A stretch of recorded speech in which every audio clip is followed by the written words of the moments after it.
Temos, porém, este tesouro em vasos de barro, para que a excelência do poder seja de Deus e não de nós. Em tudo somos atribulados, porém não angustiados, perplexos, porém não desanimados, perseguidos, porém não desamparados, abatidos, porém não destruídos, levando sempre no corpo o morrer de Jesus, para que também a sua vida se manifeste em nosso corpo. Porque nós que vivemos somos sempre entregues à morte por causa de Jesus, para que também a vida de Jesus se manifeste em nossa carne mortal. Amém, irmãos? Aleluia, porque a Bíblia, ela nos diz que temos, porém, este tesouro em vasos de barro. Esses vasos de barro somos nós. Nós bem sabemos disso. A Bíblia já deixa bem clara para um bom entendedor que esses vasos somos nós. E o vaso ele é composto de duas, como que eu posso te dizer? Não duas partes, mas de duas áreas. Ela é composta da área de dentro e composta pela área externa, a área de fora. A Bíblia vai falar que temos, porém, este tesouro em vasos de barro. Quando falamos de barro, nós estamos falando de um material, de um produto que é moldável. É um produto que você consegue moldá-lo, mas também consegue destruí-lo. Consegue quebrá-lo, consegue amassá-lo, consegue fazer com que ele volte ao seu estado natural, para que ele possa ser moldado novamente. Então, quando a Bíblia fala que temos este tesouro, que tesouro é esse, irmão Márcio? É a presença do Espírito Santo de Deus na minha e na sua vida. Que tesouro é esse, irmão Márcio? É a palavra do Senhor, que é viva e eficaz, que tem o poder de mudar a história de qualquer um dos indivíduos que vivem nesse planeta. Que tesouro é esse, irmão Márcio?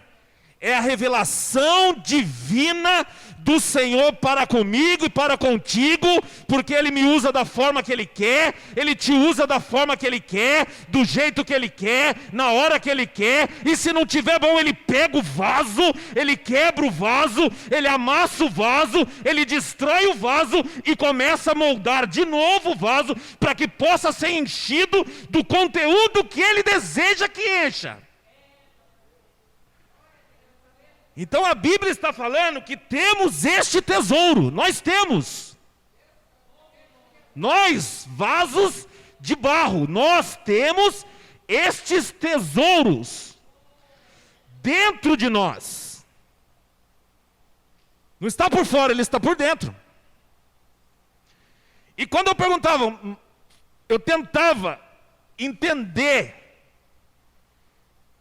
esse mistério da questão de Deus, eu falei, mas é claro que está por dentro, como vai por fora, ele vai, né? Qualquer líquido que você pegar, você jogar por fora do vaso, ele vai escorrer ali pela extremidade por fora do vaso e vai embora. Mas o impressionante é que nós temos esse tesouro escondido dentro de nós, e quando nós estamos achando que o barro, numa transformação metamorfósica, começa a virar uma prata, né, Zé? Começa a virar um ouro, começa a virar um material um pouquinho mais resistente, que acha que agora não precisa tanto do conteúdo que está lá dentro, para que ele comece a mostrar o seu valor, porque um vaso de barro não vale nada. Desculpa, irmão. Um vaso de barro, tem vasos de barro que pode até ser bonito, ser moldado, ser pintado, ser bonito. Mas qualquer batidinha ele quebra, ele trinca, ele racha. O de ouro não, o de prata não. E as pessoas olham, acham bonito. Desejam, almejam ter aquele instrumento na sua casa para um enfeite. Um vaso de barro. Não é lá essas coisas comparado a esses outros materiais. Porém, o vaso de barro, quando ele começa a entrar numa questão metamorfósica e mudar um pouquinho o seu produto, Jesus vai lá e dá e trinca ele. Mas sabe o que eu acho mais impressionante?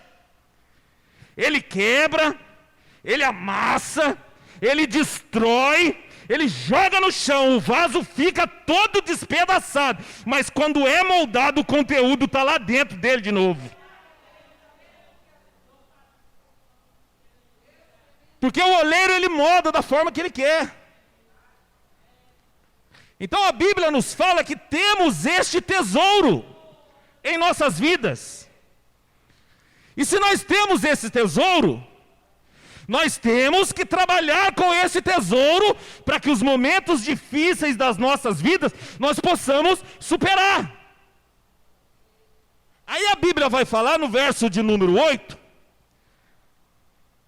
que em tudo somos atribulados. Aí eu busquei no dicionário para me ver qual era o verdadeiro sentido da palavra atribulado. Atribulado quer dizer atormentado. Que nós sofremos com problemas, com adversidades. Então a Bíblia está falando assim, que em tudo nós somos atribulados, mas isso por lado de fora do vaso. O vaso está sendo atribulado, atormentado, com a situação difícil que está acontecendo da pandemia, com uma notícia triste que chega na minha e na sua vida. É um desemprego, é uma perda de um parente, de um amigo, que ultimamente está sendo muito mais frequente. São problemas com os filhos, com o marido, com a esposa. Então nós estamos sendo, ultimamente, atribulados, atormentados com uma imensidão de notícias que vêm machucar as nossas vidas. Porém a Bíblia vai falar assim, em tudo somos atribulados, porém não angustiados. Atribulados por fora, mas o que está lá dentro não te deixa angustiar. O que está lá dentro, ele não deixa a angústia chegar na tua vida. Ele pode até, você pode ficar até triste, até atribulado, mas não vai ficar aflito, porque aquele que está lá dentro do seu vaso, ele tem poder para tirar toda a tribulação da sua vida.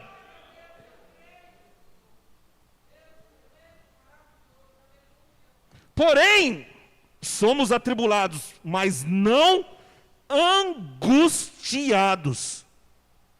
Por quê, irmão Márcio? A Bíblia fala em Provérbios 24:10, que aquele que se te mostrar frouxo, em algumas versões fala frouxo, em algumas versões fala fraco. Aquele que se te mostrar fraco no dia da angústia, a sua fé vai ser pequena. As notícias ruins podem até chegar na minha e na sua vida. Pode até balançar, pode até mexer.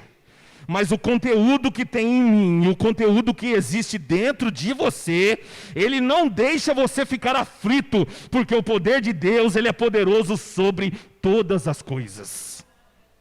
E a Bíblia continua falando. Perplexos. O que é ser perplexo? Você fica espantado. Nós vimos aí que, se eu não me engano, em agosto ou setembro, acharíamos que a situação da pandemia começaria a regredir e nós começaríamos a voltar a ter uma vida normal. Chegaram as festas de finais de ano, sobe, desce. Depois que passou as festas de final de ano, o Brasil agora, diz os historiadores não, diz os especialistas, que é o epicentro da Covid agora. Já passou os Estados Unidos, que era o top lá em mortes, agora é o Brasil que está liderando o ranking de mortes. E quando essa notícia chega para nós, brasileiros que vivemos aqui, nós ficamos perplexos. Nós ficamos assustados. Nós ficamos de que maneira? Nossa, as igrejas vão ter que fechar, a gente fica sem saber o que fazer. Porém a Bíblia diz: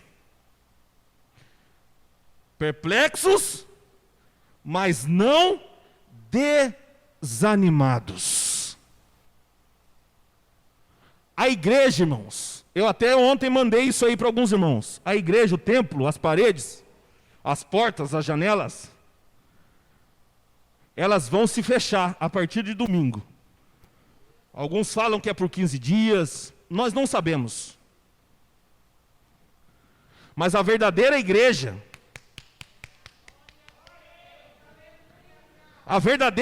ela não se fecha.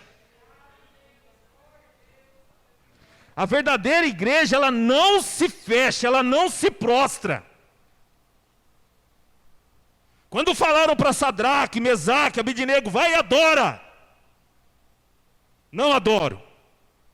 Eu só adoro ao Deus Todo-Poderoso. Mas você vai morrer, não tem problema. Eu não adoro, porque eu só adoro ao Deus Todo-Poderoso. Não tem problema, irmãos. A igreja vai fechar, é triste? Sim, é triste. Mas a verdadeira igreja, que somos nós, somos encorajados por um poder maior do que qualquer Covid que venha atrapalhar o planeta ou o mundo, porque aquele que habita em mim e em você é maior do que todas as coisas. Você pode até ficar perplexo, assustado, mas se encoraja. Se encoraja, porque Deus está colocando em tuas mãos uma experiência que você vai ser uma potência nas mãos de Deus. Logo, logo isso vai passar. Muitos pode ser que não estejam mais aqui, pode ser que estejam dormindo com o Pai, mas você que vai ficar aqui vai ser uma potência usada aqui, e nós vamos glorificar, exaltar e passar cantando e dando glória ao nome do Senhor, porque Ele é poderoso. Pode ficar perplexo, mas o conteúdo que está dentro de você te encoraja a prosseguir.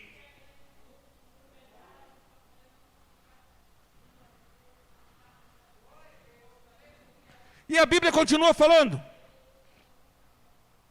perseguidos.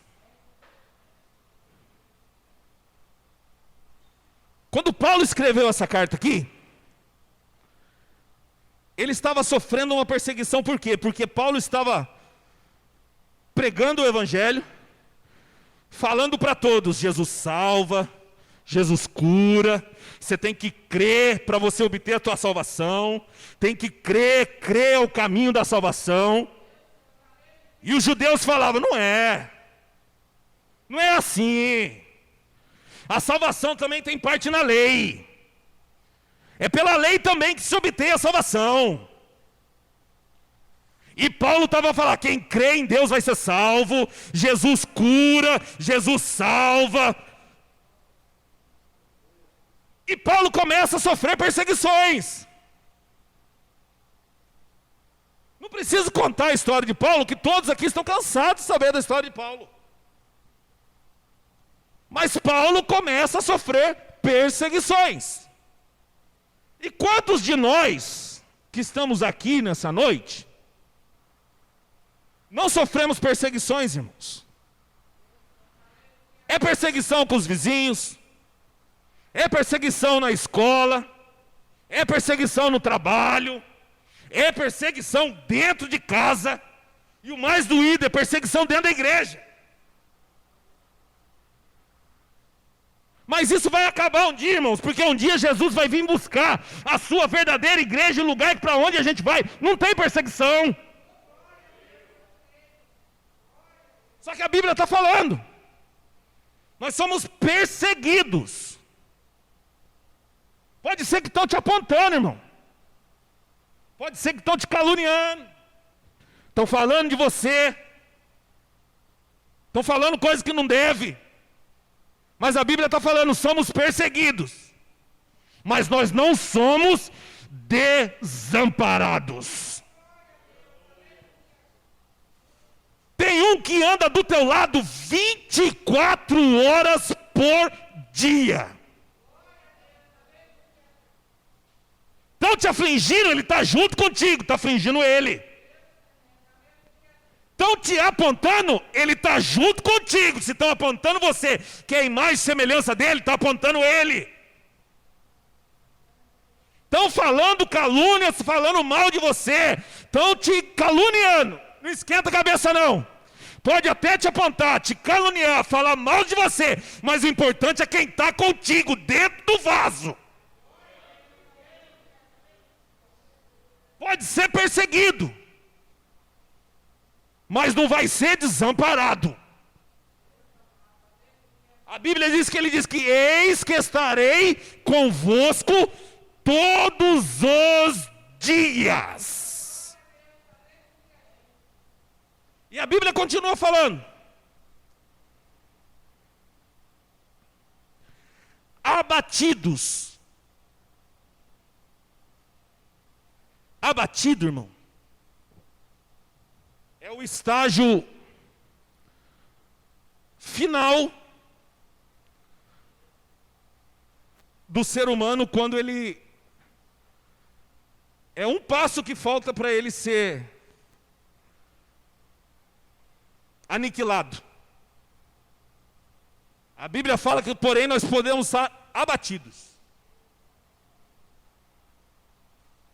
Quem aqui nunca passou por um problema desse tipo? Eu lembro, irmão, o Senhor colocou na minha mente isso agora. Minha esposa no hospital, o Arthur na UTI, meu outro filho em óbito, eu sem saber o que estava acontecendo, não tinha notícia da minha esposa, não tinha notícia do meu filho, perguntava para o enfermeiro, ele não sabia, perguntava para o médico, ele não sabia, perguntava para a recepcionista, ela não poderia dar a informação, que é o médico que tinha que dar a informação. Quando chega isso para você, você já aconteceu alguma coisa. Eu confesso para os irmãos que eu sentei naquela cadeira daquele hospital ali em São José dos Campos, irmãos. Quando eu abaixei a minha cabeça, eu falei, acabou. A gente faz planos, a gente se organiza, a gente cria, faz algo na nossa mente, que a gente imagina que vai ser bom, vai ser legal.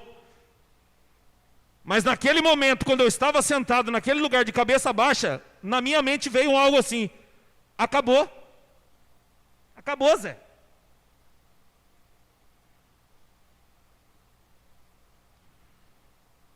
E vem um pensamento assim, eu sirvo Deus, eu faço a obra de Deus, Deus havia falado que estaria comigo, que ia dar tudo certo. E por que o desfecho foi esse? Você começa a questionar as coisas que Deus faz para você. Sabe o que eu estava fazendo? Eu estava deixando de viver aquilo que eu pregava. Como que eu vou subir num púlpito e pregar algo que eu não vivo? Eu não vivo. Eu estava abatido, irmãos, eu estava destruído. Mas veio uma voz dentro de mim e falou assim, eu não falei para você que eu sou o seu Deus? E quando aquela voz veio ao meu coração, irmãos,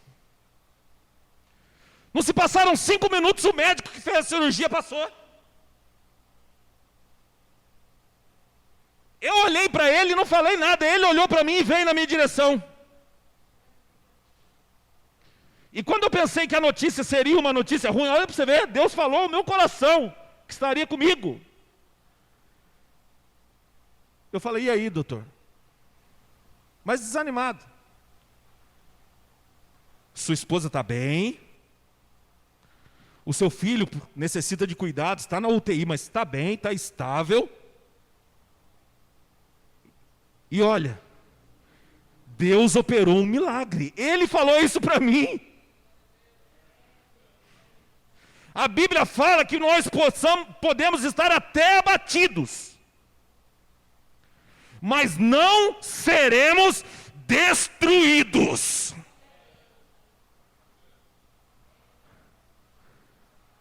Aquele que te prometeu, irmãos, ele é fiel para cumprir, ele vai fazer.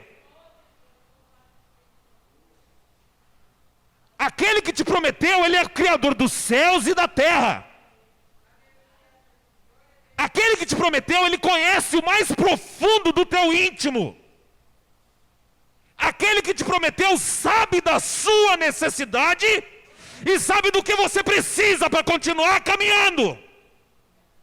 Irmão Márcio, você está falando isso porque você não está na minha pele, você não sabe o que eu estou passando.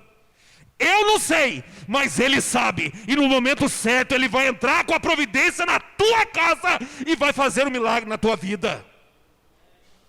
Você não vai ser destruído, irmão.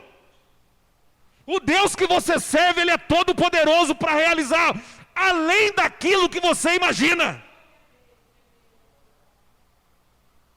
A Bíblia fala que aquilo que você nem imagina, que o seu olho não viu, que o seu ouvido não ouviu, que nem desceu no teu coração, é o que Ele tem preparado para a tua vida.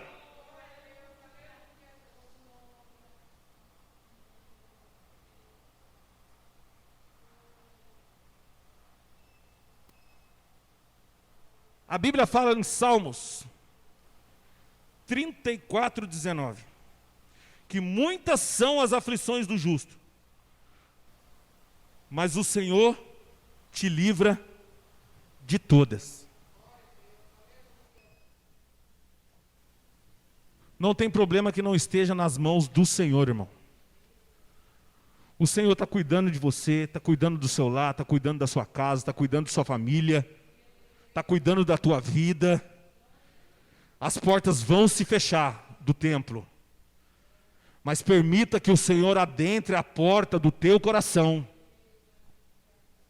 Ele quer fazer um novo templo aí, em você, que é a morada do Espírito Santo de Deus. Você é vaso. Você é vaso de barro. Você é moldado constantemente. Constantemente você é colocado nas mãos do oleiro para uma reforma, irmão. Pode ser que você tenha pensado em parar, mas não vai parar, porque o poder de Deus na sua vida é maior que todas as coisas.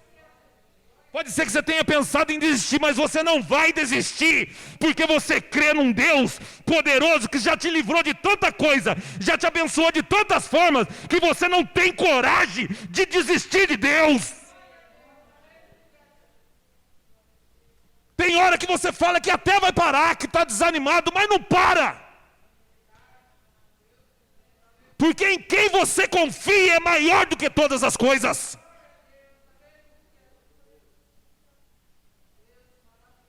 Aleluia. Aí a Bíblia continua falando assim no versículo de número 10.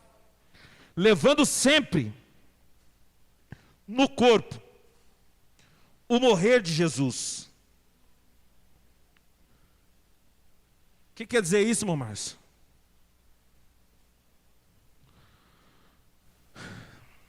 Você tem que viver o verdadeiro evangelho na sua vida. Sabe por quê? A coisa mais fácil que tem é você subir para alguns, uns têm medo, outros não têm tanta, mas é você pegar uma palavra. Hoje em dia na internet é uma fonte inesgotável de mensagens. Se você entra lá, você busca qualquer mensagem, qualquer tema que você criar na sua mente tem lá, e você busca e você tem uma mensagem lá. Você pega uma mensagem, decora ela, traz estudo em cima dela, vem aqui e prega. Hoje é normal isso. Mas eu quero ver é você viver aquilo que você prega. Sabe o que é viver aquilo que você prega? É o que está falando aqui, ó. Levando sempre no corpo o morrer de Jesus. É o evangelho genuíno. Jesus morreu por causa de você, para que você fosse a imagem e semelhança dele, para que você fosse naqueles que precisam ouvir uma palavra, estendessem as suas mãos e pregassem para ele. Não precisa ser em cima de um púlpito, porque tem gente que prega em cima de púlpito, tem gente que prega para 40, 50, 1000 pessoas, mas a Bíblia diz: onde tiver 2 ou 3 reunidos, ele estaria ali presente também. E hoje nós estamos vendo vasos que são de ouro, vasos que são de prata, vasos que são de diversos tipos de materiais, que querem fazer para que o teu nome, a sua luz resplandeça. E o conteúdo que está lá dentro não está fazendo efeito nenhum. Mas o Senhor hoje está falando comigo e contigo, que nós somos vasos de barro, e dentro de nós, por mais que a gente trinca, por mais que a gente é quebrado, por mais que a gente é amassado, tem um conteúdo que em vaso de ouro e em vaso de prata às vezes não tem. Então o versículo 10 fala assim: levando sempre no corpo o morrer de Jesus, para que também a sua vida se manifeste em nosso corpo. A sua vida, a vida de Jesus, só vai manifestar no nosso corpo quando nós vivemos realmente o evangelho genuíno dele.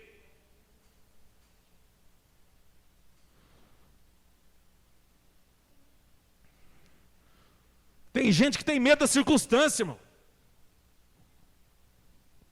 Eu trabalhava na Votorantim, e na área que eu trabalhava 8 pessoas por turno. Na máquina onde eu trabalhava, Zé. E na minha turma, tinha 4 evangélicos, contando comigo, e 4 que não era. E eu trabalhava rodando turno, irmãos. Trabalhava de terceira, final de semana. E quando trabalhava de terceira e quando trabalhava final de semana, os chefes não estavam. Só estava nós, os peãozão.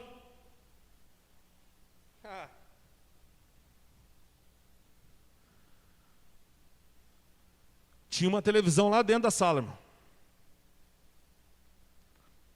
De madrugada. Tinha um aparelho, na época era DVD, hoje em dia não usa mais muito. Aparelho DVD, mas tinha lá também. E o que passava lá era só por Deus, Sandro. Então 4 assistiam, irmão Marcos? Não. Tinha dia que tinha 5. Tinha dia que tinha 6. Vinha gente de outra área? Não. Para um bom entendedor. Só que daí você vai ver nos cartazes aí do Facebook da vida. Tem cidadão que está com o microfone na mão, terno e gravata, escrito lá missionário, pregador, e está lá fazendo pose, e está lá bonito, para pregar para 80, 100 pessoas, mas não vive aquilo que prega. Porque quando os fiéis que estão ouvindo a palavra dele não estão vendo, ele está fazendo coisas ilícitas. Jesus usa, pode ser até que use, irmão. Porque o compromisso dele não é com o homem, é com aquele que está ouvindo a palavra dele. Mas a fatura chega um dia.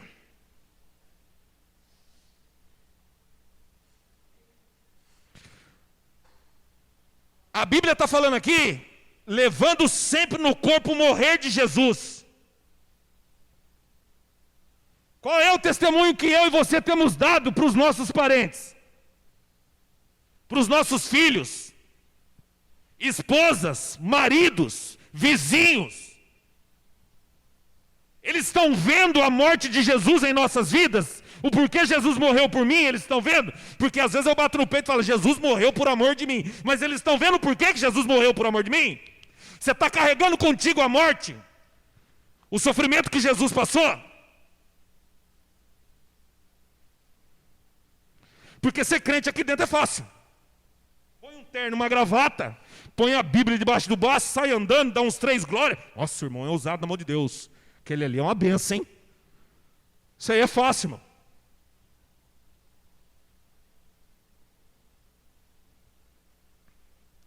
Quero ver lá, onde os olhos do Senhor somente te veem, mas você não está ligando mais para isso.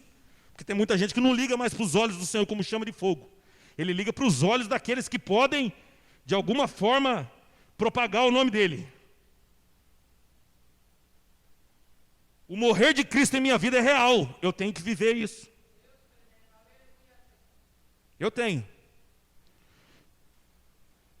Porque não adianta nada eu ficar 40, 50, 60 anos, entre aspas, perdendo tempo dentro da igreja, irmão. Desculpa o termo, perder tempo. Mas que tem gente que está perdendo tempo.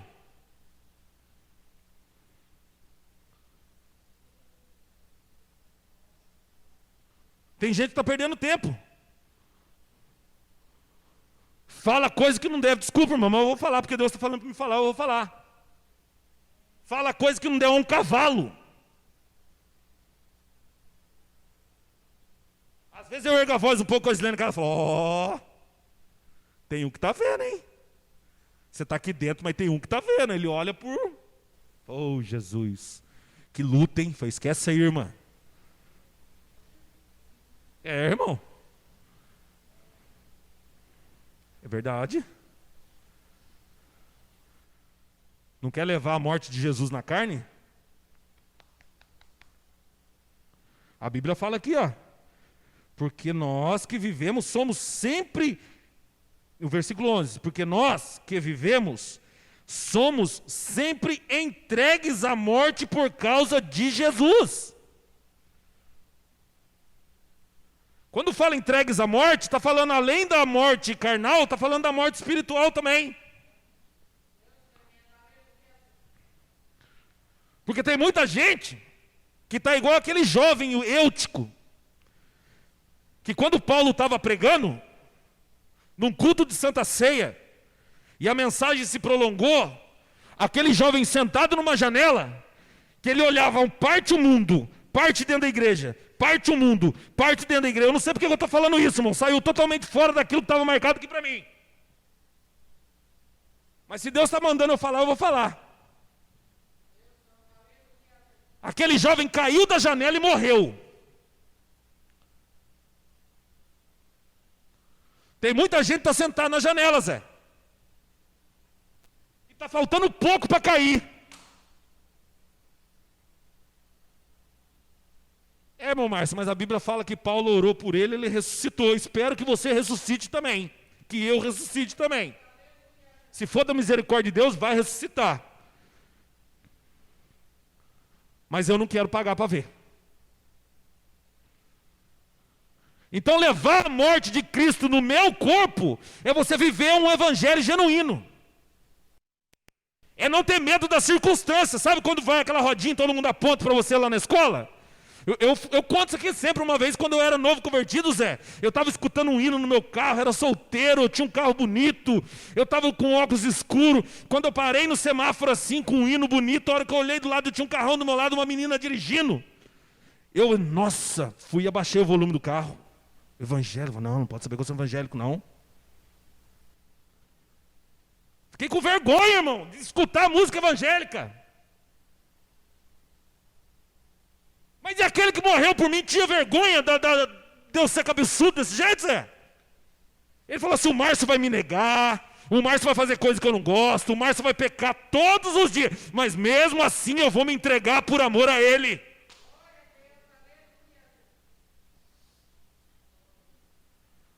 Então, levar a morte de Jesus é suportar todos os tipos de provações, todos os tipos de afronta, para que a vida eterna possa ser experimentada por outras pessoas através da minha vida. As pessoas têm que olhar para você e ver você como um espelho, uma imagem e semelhança de Cristo. Eu quero ser igual ao Sandro. Eu quero ser igual ao Zé. Eu quero ser.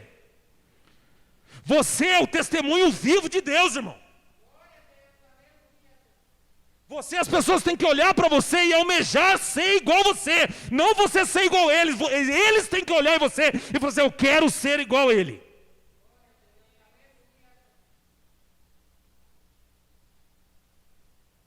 Você é barro. Você é um vaso de barro. Se você achar que você está trincado, se você achar que você está quebrado, você ainda pode ser moldado. Mas para isso, você tem que dar o lugar devido ao olheiro para que ele possa fazer de você um vaso novo e te encher de novo. Amém, irmãos? Deus abençoe a todos os irmãos em nome de Jesus.